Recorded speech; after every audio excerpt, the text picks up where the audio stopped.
Fidèles auditeurs de Radio Sentinelle, Logos et 4VEH, aimables internautes de toutes les latitudes, peuple de Dieu du monde entier, nous vous saluons fraternellement et chaleureusement dans le précieux nom de notre Seigneur et Sauveur Jésus-Christ.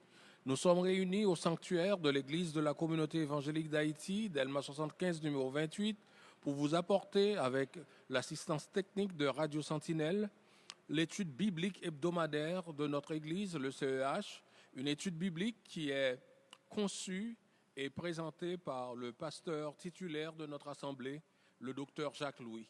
Depuis quelque temps déjà, et jusqu'à la fin de cette année de grâce 2021, cette étude biblique est consacrée à l'épître aux Hébreux. Et ce soir, le docteur Jacques Louis couvrira les 10 premiers versets du 5e chapitre de l'épître aux Hébreux. C'est pour nous une grande joie de pouvoir continuer à étudier la parole de Dieu malgré les circonstances. Et comme je le répète assez souvent dans les cas pareils, bon an, mal an, les serviteurs de Dieu, notre pasteur, n'a jamais failli à sa mission de venir présenter cette étude. Et nous sommes contents de voir quelques bien-aimés qui sont présents dans l'Assemblée en présentiel. Et toujours, à notre habitude, après la présentation de la séance de ce soir, qui couvre les 10 premiers versets du 5e chapitre de l'Épître aux Hébreux, nous vous offrirons l'opportunité de poser des questions au pasteur, de solliciter des explications sur les aspects qui vous paraissent obscurs ou qui sont difficiles de compréhension. Et notre pasteur se fera un plaisir de vous répondre. Et après, nous passerons à la phase de questions-réponses et nous pourrons aussi en profiter pour saluer certains de nos bien-aimés qui ne ratent jamais l'occasion de suivre l'étude, soit par la voie des ondes ou à travers les plateformes intelligentes telles que Facebook. Avant de passer le microphone au docteur Jacques Louis pour la présentation de l'étude proprement dite, confions cette activité par la prière à notre Dieu et demandons-lui d'accompagner son serviteur dans cette tâche. Prions le Seigneur. Très bon Père Céleste, nous te sommes infiniment reconnaissants de nous avoir gardés et de nous avoir protégés.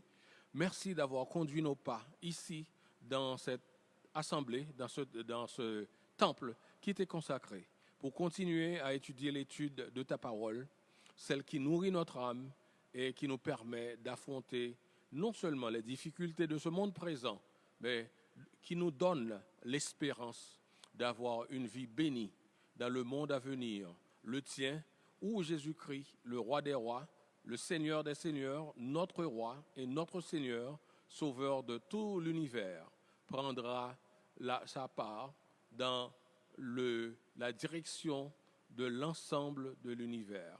Seigneur, nous te demandons d'accompagner ton bien-aimé, le docteur Jacques Louis, tandis qu'il va présenter l'étude de ta parole, que ton Saint-Esprit l'accompagne, afin que les notions qu'il présente soient claires pour nous tous et que nous soyons éclairés par ton Saint-Esprit pour aller et retourner chez nous et continuer à te servir en appliquant à nos actes et à nos vies les notions de ta parole qui nous seront dispensées.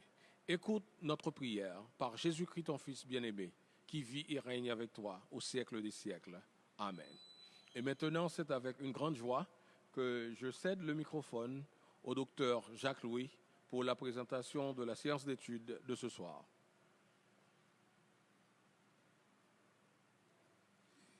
Merci, frère Luc Espeka. Et nous sommes heureux de vous retrouver encore une fois et ce soir pour continuer notre étude. Et aujourd'hui, nous allons surtout couvrir les 10 premiers versets du chapitre 5. Mais au chapitre 4, il a surtout été question de repos. Et ce que nous avions vu, c'est que le repos de Dieu est disponible depuis la fin de la création, lorsque Dieu s'est reposé de ses œuvres. Cependant, la désobéissance a barré l'entrée dans le repos aux incrédules depuis les temps anciens jusqu'à aujourd'hui. Donc, ceux qui ne sont pas entrés dans le repos ne sont pas entrés, pas parce que le repos n'était pas disponible, mais parce que la foi était absente. Et aujourd'hui, comme nous l'avions souligné, nous allons surtout regarder les 10 premiers versets du chapitre 5. Et les 3 premiers versets parlent des rapports du souverain sacrificateur lévitique avec les hommes qu'il représente. Dans le verset 1 de ce chapitre 5 de l'Épître aux Hébreux, nous lisons « En effet, tout souverain sacrificateur pris du milieu des hommes est établi pour les hommes dans le service de Dieu afin de présenter des offrandes et des sacrifices pour les péchés. » Dans ce verset, nous voyons que le premier caractère, ou la première caractéristique du sacrificateur, c'est d'être pris d'entre les hommes. Cela signifie qu'il devait être un homme. Il devait être un homme afin de pouvoir s'identifier à ceux qu'il représentait. Si tel est le cas, nous comprenons que les anges sont exclus de cet office. Donc, il doit être un homme. Et le rôle premier du sacrificateur, c'est d'offrir des sacrifices d'animaux et des offrandes pour les péchés.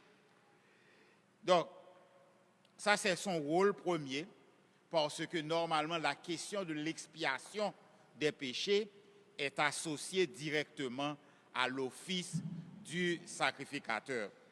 Et donc son rôle premier, c'est d'offrir des sacrifices d'animaux et des offrandes pour les péchés. Le verset 2, il peut avoir de la compréhension pour les ignorants et les égarés, puisque la faiblesse est son partage. Donc, nous comprenons qu'il faut qu'il soit capable de compatir aux infirmités, c'est-à-dire lorsque nous parlons d'infirmité ici, nous parlons des limitations, des faiblesses de ses semblables. Parce que normalement, il connaît, en tant qu'homme, il connaît ses infirmités par sa propre expérience. Wisby remarque avec justesse, on s'attend généralement à ce qu'un pécheur ait de la compassion pour un autre pécheur, mais il n'en va pas toujours ainsi. Le péché rend égoïste, il peut rendre aveugle aux besoins des autres. Le péché peut endurcir notre cœur au point de nous faire juger les autres au lieu d'avoir de la compassion pour eux. Vous vous souvenez d'Anne, alors qu'elle priait pour avoir un fils, elle fut accusée par Élie d'être ivre. 1 Samuel chapitre 1 versets 9 à 18. Rappelez-vous aussi l'exemple de David qui entendit l'histoire du péché d'un homme riche et comment il jugea cet homme riche alors que lui, il avait commis aussi de grands péchés, nous pouvons le dire ainsi. Cependant, tout sacrificateur de l'Ancien Testament devait accomplir son ministère en faveur de ceux qui pêchent. Et selon ce verset 2, il parle d'avoir de la compassion pour les ignorants et les égarés. Et nous trouvons dans le texte de l'Ancien Testament la question de péché par ignorance. Et ici, tout sacrificateur de l'Ancien Testament devait accomplir son ministère en faveur de ceux qui pêchent par ignorance ou qui commettent des erreurs. Cependant, la seule disposition prévue pour les péchés commis délibérément était le jugement. Bien entendu, l'Épître aux Hébreux va aussi adresser cette question de façon particulière un peu plus tard. Donc, dans Nombre chapitre 15, les versets 27 à 31, nous lisons « Si c'est une seule personne qui a péché involontairement, elle offrira une chèvre d'1 an en sacrifice d'expiation. Le prêtre fera l'expiation pour la personne qui a péché involontairement devant l'Éternel. Quand il aura fait l'expiation pour elle, le pardon lui sera accordé. Verset 29. Que l'on soit israélite ou étranger, il y aura pour vous une même loi quand on péchera involontairement. Nous sommes dans Nombre, chapitre 15, versets 27 à 31. Mais dans le verset 30, nous lisons, « Mais si quelqu'un, qu'il soit israélite ou étranger, agit de manière délibérée, il insulte l'Éternel. Il sera exclu du milieu de son peuple. » Et certaines versions traduisent, il sera exterminé. OK? Verset 31, il a méprisé la parole de l'Éternel et il a violé son commandement. Il sera exclu, il supportera les conséquences de sa cause. Ça, c'est pour le péché volontaire. Alors, au verset 3, nous lisons, « Et c'est à cause de cette faiblesse qu'il doit offrir des sacrifices pour ses propres péchés comme pour ceux du peuple. » Comme le sacrificateur faisait partie lui-même d'une race de pécheurs, c'est-à-dire de la race humaine, il avait besoin d'implorer Dieu pour les hommes, mais aussi pour lui-même. Donc, il offrait l'expiation pour ses propres péchés et pour ceux du peuple. Lévitique chapitre 9, le verset 7. Et le vêtement sur l'épaule de l'éphod que portait le souverain sacrificateur, il y avait 2 pierres d'onyx sur lesquelles étaient gravés les noms des 12 fils de Jacob, représentant les 12 tribus d'Israël, y compris la tribu de Lévi, la tribu sacerdotale, et selon Exode chapitre 28, verset 10. Donc, lorsque le souverain sacrificateur se tenait devant le siège de miséricorde pour intercéder, il apportait tous les noms de toutes les tribus d'Israël au Seigneur. Donc, étant donné que lui-même, il faisait partie de la tribu de Lévi, eh bien, il apportait aussi le nom de la tribu de Lévi devant l'Éternel. Donc, il devait offrir des sacrifices pour ses péchés, pour ses propres péchés et pour les péchés du peuple. Maintenant, ceux qui arrivent, après avoir présenté les rapports du souverain sacrificateur avec les hommes qu'il représente, alors vous vous rappelez que le sacrificateur, c'est le représentant des hommes auprès de Dieu. C'est le représentant des hommes auprès de Dieu. C'est pourquoi l'Épître aux Hébreux a parlé de Jésus comme étant l'apôtre, c'est-à-dire l'envoyé de Dieu auprès des hommes, et le souverain sacrificateur, donc le représentant des hommes auprès de Dieu. Donc Jésus joue un double rôle. Et l'auteur de l'Épître aux Hébreux voulait souligner que comment Jésus est devenu souverain sacrificateur. Il a surtout dans ces 3 premiers versets montré les caractéristiques et le rôle. Donc il met ici l'accent sur l'humanité de Jésus et aussi sur le rôle qu'il est appelé à jouer en tant que souverain sacrificateur. Et à partir du verset 4, il montre que ce soit dans l'Ancien Testament, que ce soit le sacerdoce lévitique, que ce soit le sacerdoce de Melchisédek dont Jésus est tiré, c'est Dieu lui-même. Donc nous avons l'institution divine du souverain sacrificateur. Dans le verset 4, nous lisons « Nul ne s'attribue cette dignité s'il n'est appelé de Dieu comme le fut Aaron. » C'est intéressant parce qu'à l'époque de la rédaction de cette lettre, les Romains contrôlaient le processus du choix du souverain sacrificateur. En réalité, les Romains choisissaient le souverain sacrificateur pour les Juifs.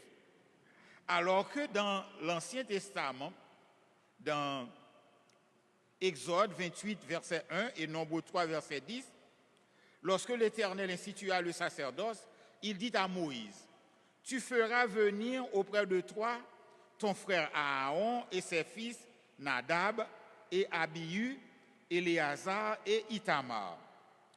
Ils seront pris du milieu des Israélites pour me servir comme prêtres.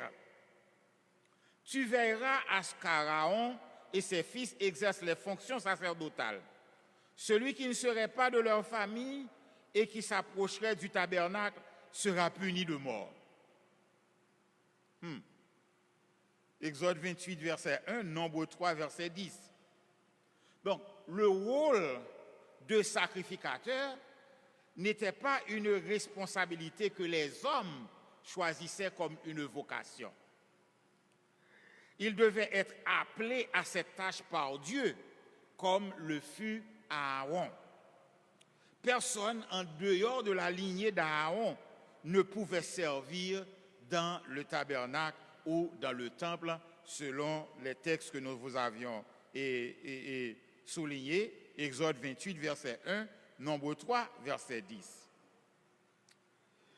En fait, dans Nombre chapitre 16, nous voyons l'histoire d'un certain Coré qui était pourtant membre de la même tribu que Aaron.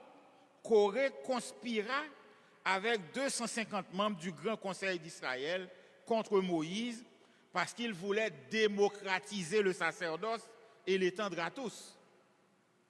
Il a dit clairement à Moïse, vous ne pouvez pas être chef sur nous.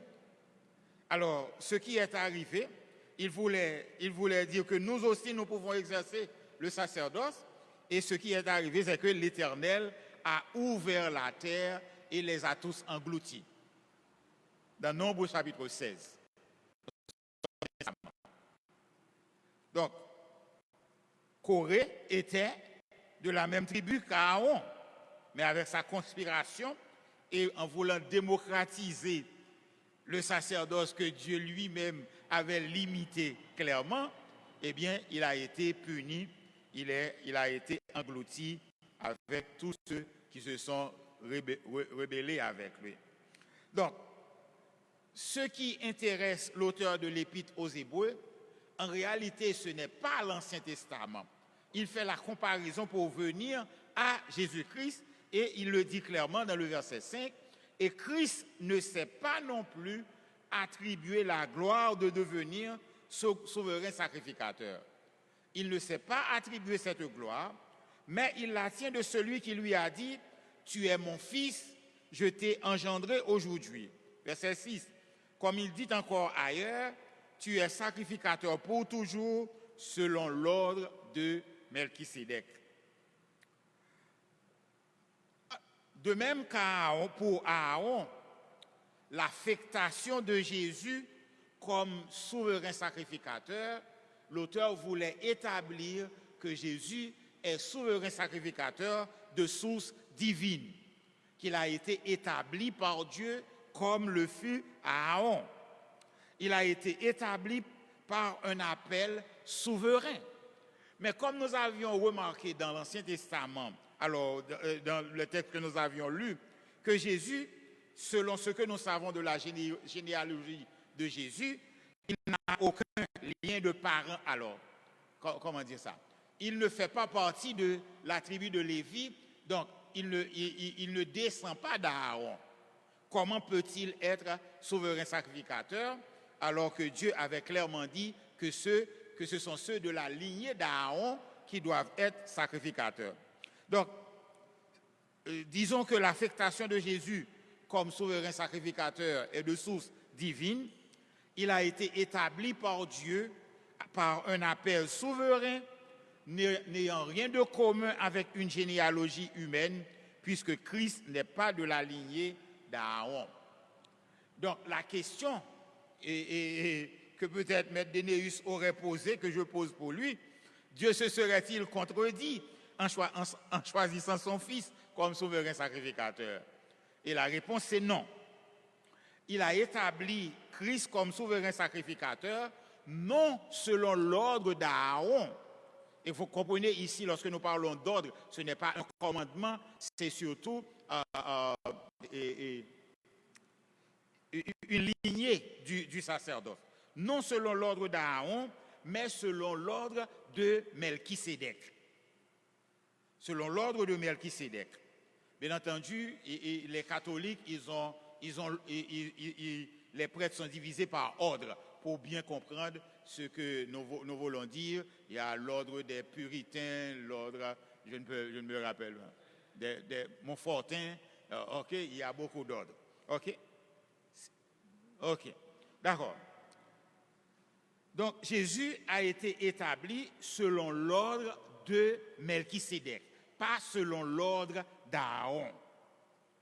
La raison, c'est que Melchisédek était un sacrificateur de Dieu bien antérieur à Aaron. C'est vrai que l'auteur aborde la question de Melchisédek ici, mais il va revenir sur la question, donc nous n'allons pas nous étendre trop sur Melchisédek pour le moment. Cependant, ce que nous devons souligner par rapport à ce qu'il dit ici, c'est que Melchisédek était un sacrificateur de Dieu bien antérieur à Aaron, c'est-à-dire que l'ordre de Melchisédek a été établi avant l'ordre d'Aaron, l'ordre lévitique, et il était en même temps, ce Melchisédek, il était en même temps souverain sacrificateur de Dieu et roi de Salem et Jérusalem. Et vous pouvez lire ça dans Genèse chapitre 14, et Genèse 14, verset 18. Et ce que nous voyons, soit à travers l'histoire ou les textes de l'Ancien Testament, aucun prêtre lévitique ne pouvait cumuler les deux fonctions, fonction de roi et de sacrificateur. On ne pouvait pas être roi et sacrificateur en même temps. On ne peut pas trouver ça dans l'ordre lévitique. Cependant, dans l'ordre de Melchisédek, eh bien Melchisédek, lui, il était en même temps sacrificateur et roi. Il était en même temps sacrificateur et roi. Normalement, la royauté en Israël était destinée à la tribu de Juda. Aucun roi de la lignée de Juda ne pouvait non plus être sacrificateur. Ou bien on est sacrificateur, ou bien on est roi, on ne peut pas être les deux à la fois. Alors, pourtant, Jésus est à la fois roi et souverain sacrificateur. Donc, si tel est le cas, c'est le sacerdoce de Melchisédek qui illustre mieux le sacerdoce de Christ. Donc, c'est pourquoi Christ a été établi selon l'ordre de Melchisédek. Il a été établi souverain sacrificateur et le texte dit pour toujours selon l'ordre de Melchisédek. Il a été établi souverain sacrificateur.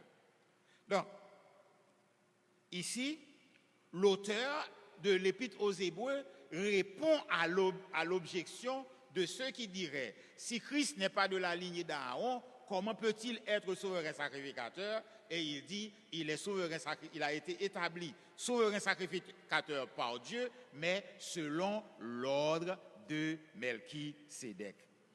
Et ce souverain sacrificateur est un souverain sacrificateur parfait. Et normalement, dans le texte biblique et dans le Nouveau Testament en particulier, lorsque le mot parfait est employé, ce n'est pas nécessairement en termes de perfection morale, bien que Jésus avait la perfection morale. Mais ce n'est pas la perfection morale qui est mise en avant ici. Parfait, c'est dans le sens de complet, quelque chose sur lequel on ne peut rien ajouter. C'est lui, verset 7, c'est lui qui, dans les jours de sa chair, a présenté avec de grands cris et avec larmes des prières et des supplications à celui qui pouvait le sauver de la mort. Et il a été exaucé à cause de sa piété. Il a appris, bien qu'il soit fils, l'obéissance par les choses qu'il a souffertes. Versets 7 et 8. Christ est un sacrificateur accompli, un sacrificateur parfait. Le Seigneur Jésus reçut la préparation nécessaire pour son ministère de souverain sacrificateur, pour son ministère de sacrificateur, lors de son séjour sur terre. Hébreux chapitre 5, verset 7 parle dans les jours de sa chair. Les jours de sa chair ici, c'est pour parler des jours où il était sur terre dans un corps humain. Les jours de sa chair. Il était sur terre dans un corps humain. Dès le jour de sa naissance jusqu'au jour de sa mort, notre Seigneur a eu part aux infirmités humaines. Et lorsque nous parlons d'infirmité, nous voulons surtout parler de faiblesse, limitation, et surtout limitation humaine. Il a su ce qu'était croître et grandir en maturité. Luc 2, verset 52, parle de Jésus qui croissait et en stature et en sagesse devant Dieu et devant les hommes. Il a connu la soif et la faim. Il a connu la fatigue. Jean chapitre 4, verset 6 et verset 8, verset 31. Il a eu à faire face à la tentation du péché. Matthieu chapitre 4, verset 1 à 11. Et il a souffert la persécution aux mains des pécheurs. Donc, Jésus a connu des souffrances, il a connu les limitations, de par ses propres expériences. Et le verset 8 parle de Jésus en tant que fils qui a appris l'obéissance. Comment le Fils de Dieu pouvait-il apprendre l'obéissance? Est-ce que cela voudrait dire que Dieu pourrait être désobéissant? Loin de là. Loin de là. Mais le Fils de Dieu a appris l'obéissance de la même manière que tout autre fils apprend l'obéissance par les expériences de la vie. Vous comprenez ici que c'est l'humanité de Jésus qui est mise en avant. D'ailleurs, c'est ce que nous dit, et si nous regardons le contexte immédiat du verset 7, nous comprenons que c'est son humanité, c'est Jésus, le Jésus incarné qui est en question ici. Le Seigneur, lorsqu'il était sur la terre, a vécu par la foi en la volonté du Père. C'est vrai qu'en tant que Dieu, il n'avait rien à apprendre, mais en tant que Fils de Dieu devenu chair ou bien fait chair, il devait connaître les expériences que connaît l'humanité afin de pouvoir être un bon souverain sacrificateur pour son peuple. Il n'a pas eu à apprendre comment obéir, il eut plutôt à apprendre par expérience ce qu'implique l'obéissance humaine. En s'incarnant, Jésus s'est identifié complètement à nous. Et cet apprentissage de l'obéissance est allé jusqu'à l'expérience de la mort sur la croix. Dans le jardin de Gethsémane, Jésus a été accablé. Il a été accablé alors qu'il voyait s'approcher la croix. Est-ce qu'il était accablé à cause de la souffrance physique qu'il voyait venir? Pas nécessairement. Je dirais même pas à cause de la souffrance physique. Mais il était accablé parce qu'il sera fait pécher et il sera séparé de son Père sur la croix. Il deviendra péché pour nous. Alors, et ce texte, dans ces deux versets, c'est assez intéressant parce que dans Hébreux chapitre 5 déclare que Jésus a été exaucé. Il a été exaucé en s'adressant à celui qui pouvait le délivrer de la mort. Alors que nous savons que Jésus est mort sur la croix. Donc, s'il priait pour une délivrance de la mort et que le Père l'avait exaucé, donc il ne serait pas mort. Mais nous savons qu'il était mort. Donc, nous comprenons que Jésus ne pria pas afin de ne pas mourir, mais Jésus pria afin de ne pas être retenu par les liens de la mort.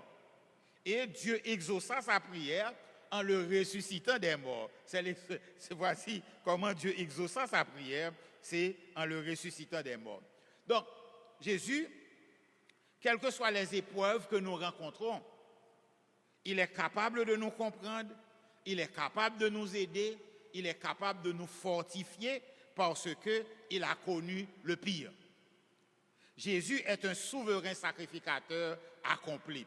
Et certaines fois, lorsque nous regardons Jésus souffrir entre les mains des hommes, nous pourrions réfléchir un moment pour dire c'est le créateur de l'humanité qui est en train de souffrir entre les mains de ses propres créatures. Vous imaginez un potier et que ses pots décident de le faire souffrir, alors il les aurait tous brisés. Mais Jésus a accepté la souffrance pour vous et moi. Et lorsque nous continuons à regarder le texte, il est un souverain sacrificateur parfait, et parce qu'il est un souverain sacrificateur accompli, parfait, donc proche des hommes et proche de Dieu, il n'y avait plus rien à ajouter pour lui, il est aussi l'auteur d'un salut éternel. C'est ce que nous dit et les versets suivants, verset 9 verset 9 et verset 10. Après avoir été élevé à la perfection, il est devenu pour tous ceux qui lui obéissent l'auteur d'un salut éternel. Dieu l'ayant déclaré souverain sacrificateur selon l'ordre de Melchisédek. En tant que Dieu, Jésus connaissait la souffrance, comme Dieu connaît le mal et le bien. Mais lorsque Jésus s'est incarné et est mort sur la croix, il a appris la souffrance par expérience, c'est-à-dire il a appris la souffrance dans sa chair. Et donc Jésus est qualifié en tout point pour être le souverain sacrificateur parfait. Il s'est offert lui-même en sacrifice et a ainsi été élevé à la perfection en tant que souverain sacrificateur et auteur d'un salut éternel. Jésus a vécu et a accompli tout ce qui était requis, devenant ainsi le souverain sacrificateur parfait. Et comprenez ce qui se passe.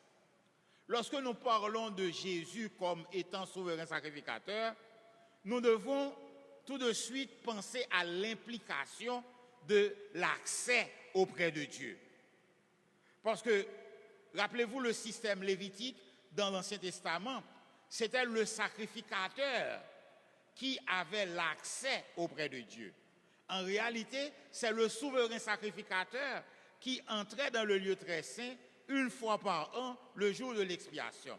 Donc, mais lorsque Jésus est mort, Jésus a ouvert l'accès auprès de Dieu. Et c'est pourquoi l'apôtre Pierre peut dire que Jésus fait de nous un royaume de sacrificateurs. Aujourd'hui, nous n'avons pas besoin de sacrificateurs, de pasteurs, d'un diacre ou de moniteurs d'école du dimanche pour aller auprès de Dieu.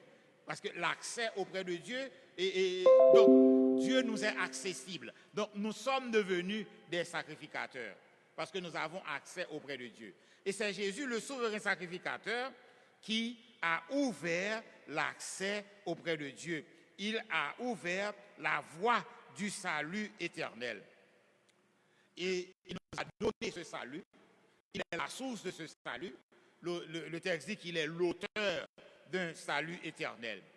Et ce qui arrive, c'est qu'aucun sacrificateur lévitique ne pouvait offrir ce salut éternel, mais seulement un pardon temporaire.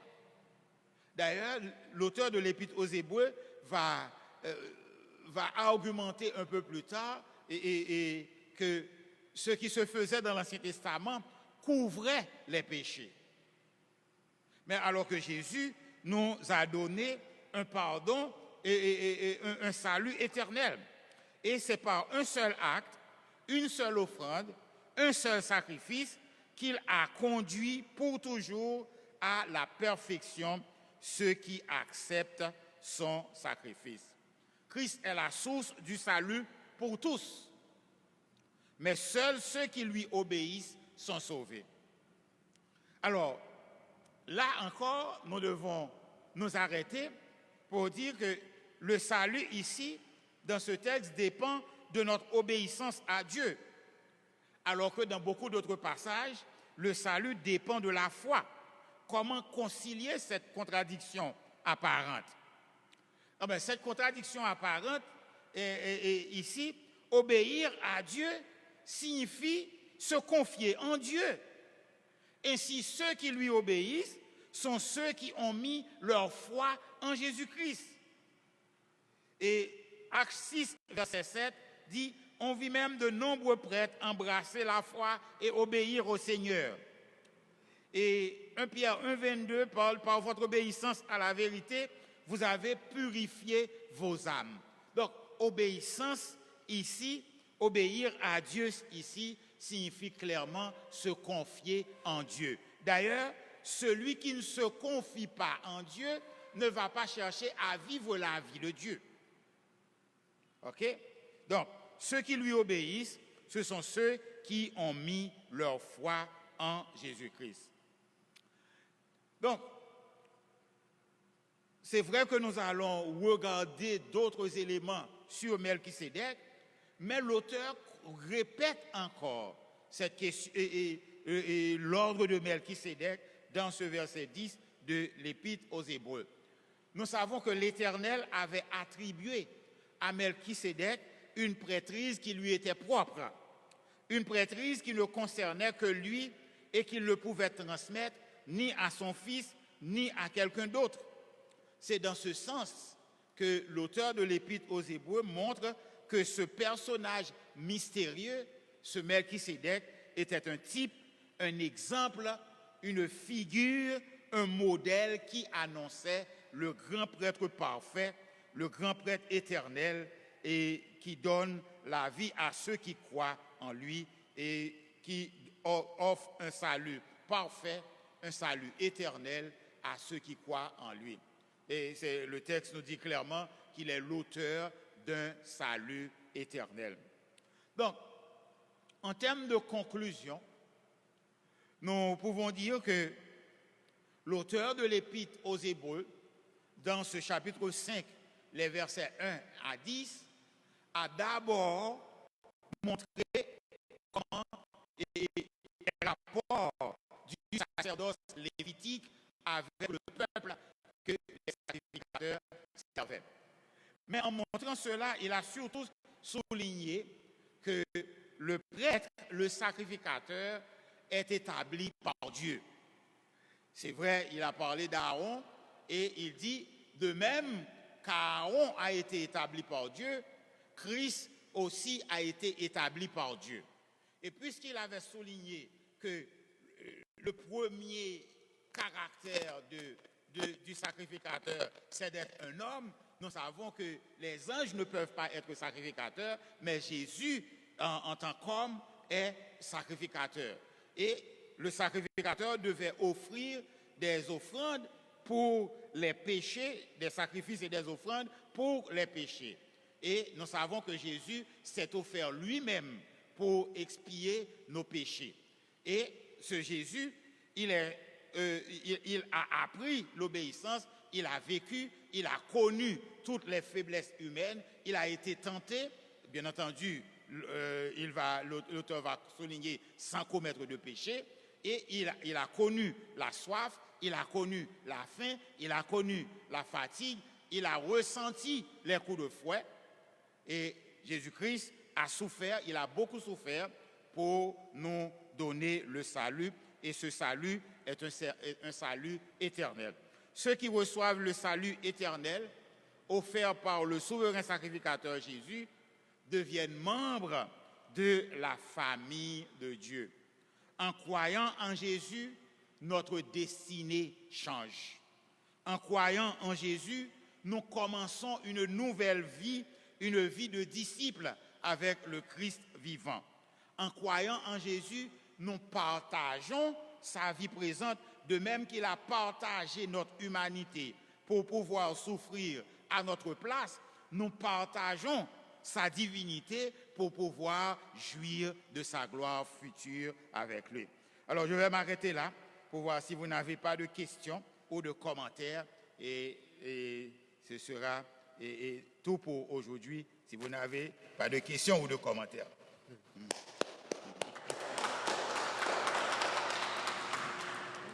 Nous bénissons le nom du Seigneur et nous lui exprimons notre gratitude pour la brillante présentation de sa parole par son serviteur, notre bien-aimé pasteur de notre assemblée, docteur Jacques Louis.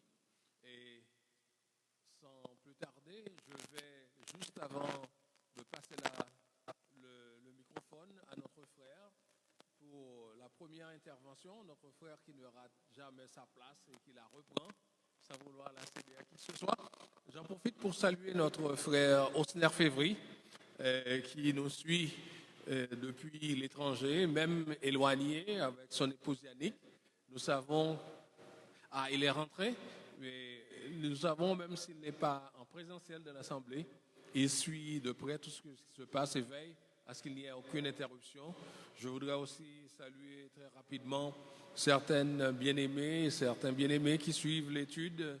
Nous saluons notre sœur Madeleine Mexil, nous saluons sa sœur Hermance, nous saluons aussi le frère Weber Paul, nous saluons aussi notre sœur Gladys Jean-Louis François, nous saluons notre frère Jean-Michel Jacquet de Bon Chrétien et nos autres frères et sœurs qui suivent toujours de manière assidue l'étude biblique de l'Église.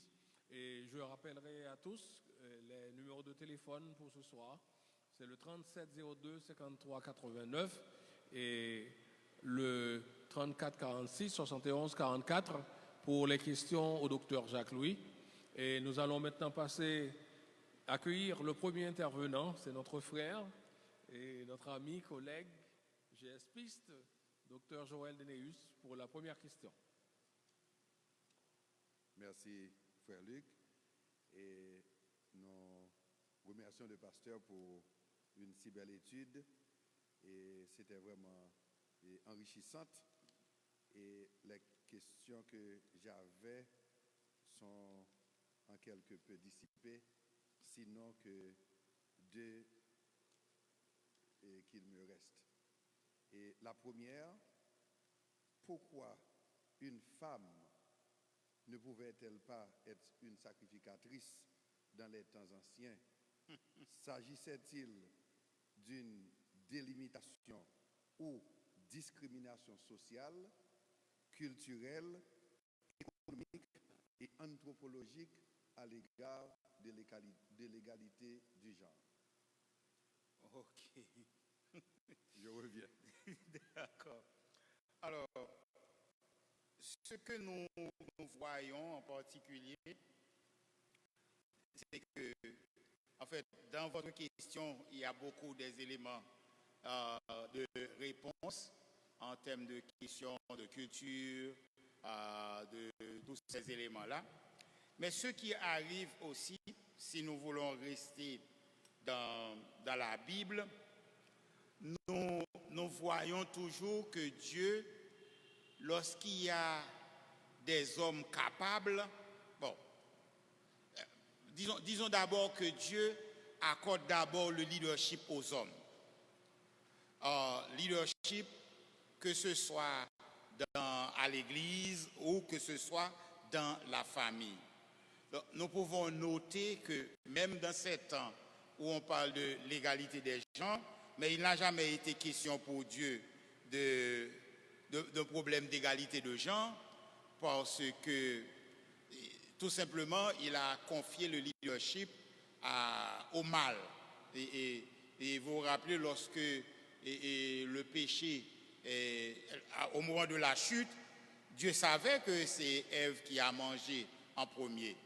Mais la question a été adressée d'abord à Adam, parce que Adam devait jouer le rôle de leader dans son propre foyer. Mais lorsqu'il a échoué dans ce rôle et que sa femme a pris le rôle, eh bien, il y a eu la catastrophe. Et même aujourd'hui encore, même avec l'entrée du péché dans le monde, Dieu confie toujours le leadership du foyer à l'homme. Et c'est pourquoi dans les textes bibliques, en Éphésiens en particulier, nous lisons que la femme doit se soumettre à son mari et que le mari doit aimer sa femme. Donc, dans cette question bien entendu, nous savons que le péché cause des abus. Le péché cause des abus et Dieu avait dit clairement et Genèse 3, verset 16, où il a été question de la femme qui va essayer de prendre le pantalon et le mari va résister. Et c'est pourquoi en général nous parlons de conflits inhérents dans le mariage. Il y a ce conflit. Parce que si avant l'entrée du péché, Dieu parlait de la femme qui serait un complément pour l'homme, et après l'entrée du péché dans le monde, en réalité, Dieu demande à la femme de se soumettre à l'homme. Donc, mais cette question d'égalité de genre est venue surtout avec la façon, l'abus et du leadership que font les hommes, mais que ce soit dans le domaine spirituel et que ce soit dans le domaine familial, Dieu accorde toujours le leadership aux hommes. Et dans des cas pratiques, et je dirais, s'il y a des hommes qui sont capables et qui sont fidèles, eh bien, la priorité doit être accordée à l'homme dans la question de leadership, sans parler de question d'égalité des genres, parce que ce qui arrive même dans la Trinité, en termes de position, c'est le Père qui vient en premier, et le Fils vient en deuxième, et le Saint-Esprit en troisième. Mais les trois personnes sont de même nature, de même substance. Il n'y a pas de problème d'égalité de substance ou de nature. Donc, c'est surtout une question de position, une question d'office. C'est ce que je peux répondre à la question, mais nous savons qu'avec les hommes, il y a d'autres problèmes qui sont venus, question de culture, question d'anthropologie, de choses sociales, tout ça. Nous savons que tout cela intervient en général. Bon, merci, pasteur, pour les tentatives et d'éléments de réponse apportés. Et toutefois, je pense que quand on dit que la femme est le complément de l'homme, cela sous-entend que l'homme sans la femme est un élément manqué, donc il n'est pas parfait. Oui. Donc cela sous-entend que l'homme pouvait être également le complément de la femme. Il se complète. Et la deuxième question, le sacrificateur offrait des sacrifices pour l'absolution des péchés. Et ça avait marché dans le temps. Et le souverain sacrificateur, à savoir Jésus-Christ, a offert son sang sur la croix pour nos péchés. Pourquoi doit-on constamment confesser quand Christ a déjà payé la dette de nos péchés par son sang? Ok, d'accord. C'est une très belle question. Une question assez intéressante. Question qui est traitée dans la première épître de Jean, bien entendu. Et intéressante dans le sens que le croyant, lorsqu'il demande pardon pour ses péchés, ce n'est pas parce qu'il perd sa relation avec Dieu, mais c'est parce qu'il a perdu sa communion avec Dieu. Parce que ce qui arrive, nous l'avions noté aussi, que lorsque nous devenons chrétiens, nous devenons membres de la famille de Dieu. Jean 1, verset 12 dit clairement que à ceux qui l'ont reçu, la parole a donné le pouvoir de devenir enfants de Dieu. Donc, lorsque nous croyons en Jésus, nous devenons enfants de Dieu. Et lorsque nous devenons enfants de Dieu, il n'y a pas un moment où nous pouvons ne plus être enfants de Dieu. Cependant, certaines fois, laisse-moi dire plutôt, assez souvent, nous sommes des enfants désobéissants. Donc, lorsque nous demandons pardon à Dieu en tant que chrétiens, ce n'est pas parce que nous perdons notre salut, mais c'est parce que notre communion avec Dieu a été interrompue. C'est-à-dire que nous avions perdu notre communion. Et c'est pour restaurer cette communion que nous demandons pardon pour les péchés. Mais lorsque Jésus-Christ est mort sur la croix, il a pratiquement réglé le problème du péché disons, il a réglé le problème du péché pour tous les hommes. Mais je dirais plutôt pour ceux qui croient en lui, en particulier.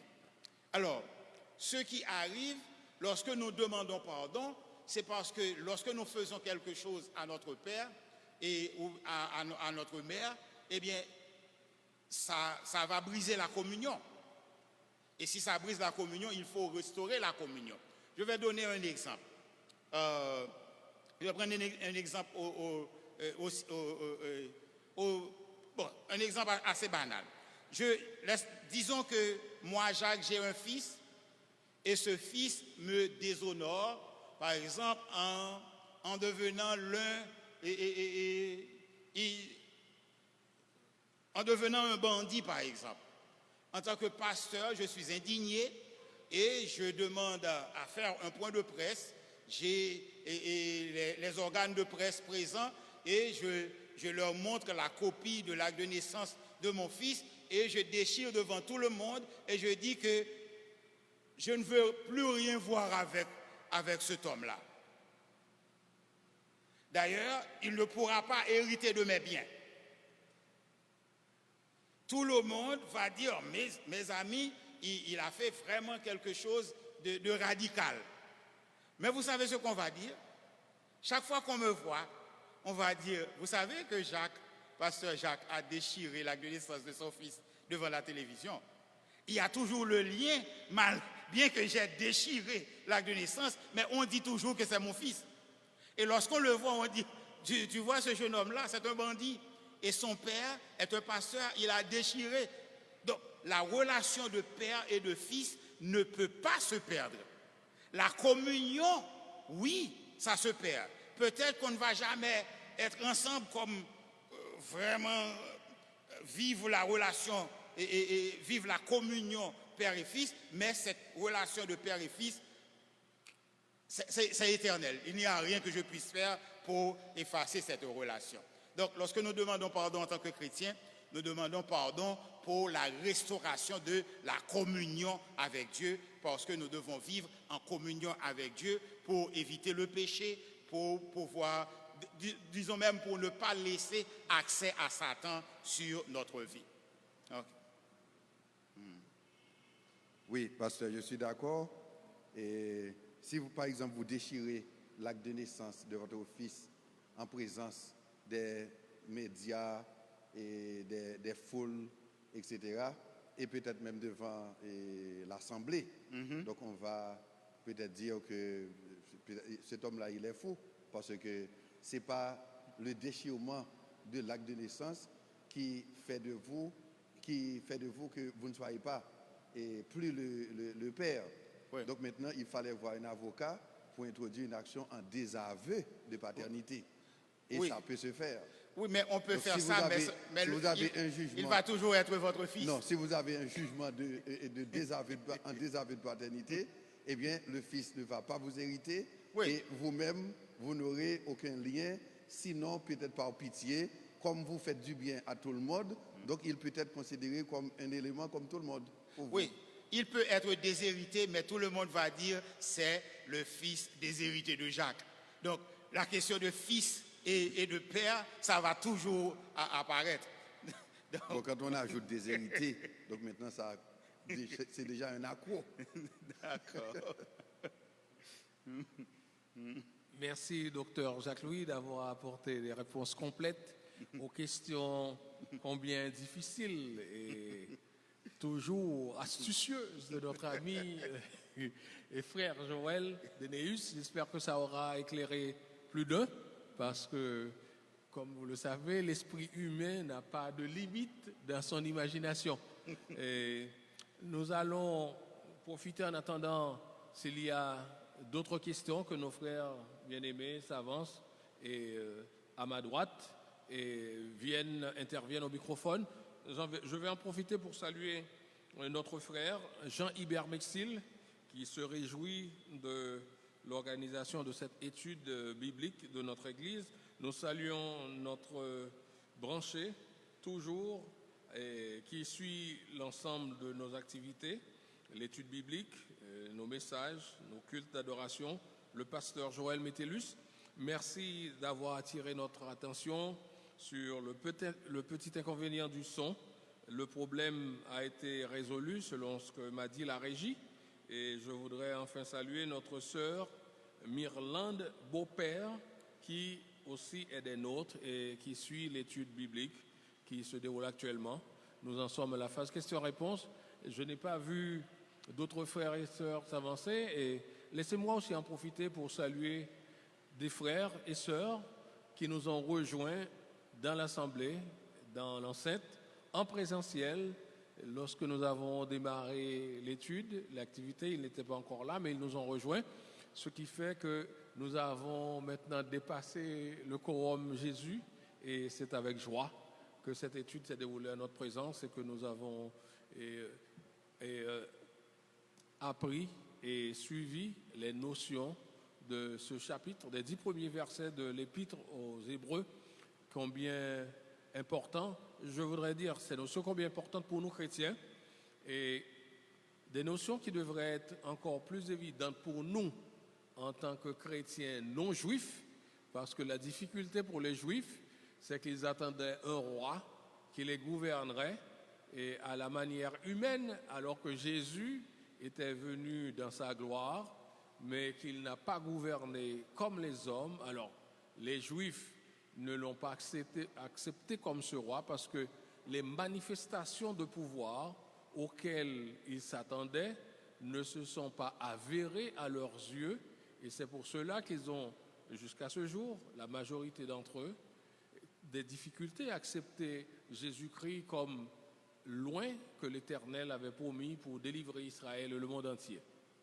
Alors, n'ayant pas vu de main levée, ni de personne s'approcher à ma droite, je présume que tout le monde a été édifié. Donc, je vais simplement rappeler à nos auditeurs que l'étude biblique de ce soir va être reprise sur les ondes de Radio Sentinelle un peu plus tard, à 21h, 9h du soir. Et tous ceux-là qui voudraient la réécouter sur les ondes de la Radio Sentinelle ou qui n'ont pas eu le temps de l'écouter au moment de sa diffusion en direct, vous aurez l'opportunité à 9h du soir sur les ondes de Radio Sentinelle 93.9 FM de pouvoir avoir cette opportunité. Maintenant, je vais mettre un terme à l'étude biblique de ce jour en exprimant notre reconnaissance à Dieu pour sa parole, pour l'étude de sa parole et en toujours soulignant la grâce qu'il a faite à notre pasteur et de lui demander de continuer, de le bénir pour que notre âme et celle de tous les bien-aimés dans la foi puissent être nourries par cette sève vivifiante. Et comme à notre habitude, je vous demanderai une fois de plus d'applaudir en signe d'appréciation le travail du serviteur du Seigneur. Veuillez vous mettre debout pour la prière finale. Dieu Tout-Puissant, toi dont les compassions n'ont pas de terme, toi dont l'amour envers nous se manifeste jour après jour, toi qui renouvelles notre intelligence par ton Saint-Esprit et qui illumine notre chemin et nos sentiers par ta parole, nous voulons t'exprimer notre profonde gratitude d'avoir fait choix de nous comme tes enfants. Merci, ô Dieu, d'avoir ouvert notre intelligence pour que nous comprenions que Jésus-Christ est celui que tu nous as envoyé pour nous délivrer de nos péchés, nous réconcilier avec toi et nous permettre de vivre cette plénitude de vie que tu as choisie pour nous. Merci pour ta parole que tu nous donnes la chance de pouvoir continuer à étudier par le truchement de ton serviteur. Nous te demandons de toujours l'accompagner et de faire en sorte que lorsque nous sommes édifiés, ta parole puisse être semée sur le bon terrain afin que ces notions nous préparent à la vie éternelle et à faire ton travail comme tu nous le demandes. Nous te demandons, ô Dieu, de raccompagner chacun de tes bien-aimés pendant qu'ils vont regagner leur demeure et tous ceux-là, nos internautes et nos auditeurs qui ont suivi l'étude. Nous te demandons d'apporter les réponses désirées à leur cœur concernant les vérités éternelles qui ont été exposées à leur intelligence, et nous te demandons de faire en sorte qu'ils puissent s'y conformer et renouveler leur espérance et leur foi en toi pour le salut que tu leur donnes. Merci pour cette période qui nous rappelle le don de ton Fils. Permets que nous nous consacrions encore davantage à l'étude de ta parole, avec passion, avec joie, avec détermination, avec assiduité. Nous te prions ainsi par Jésus-Christ, ton Fils bien-aimé, à qui soit gloire et honneur au siècle des siècles. Amen. Et maintenant, allez dans la paix et dans la joie du Seigneur.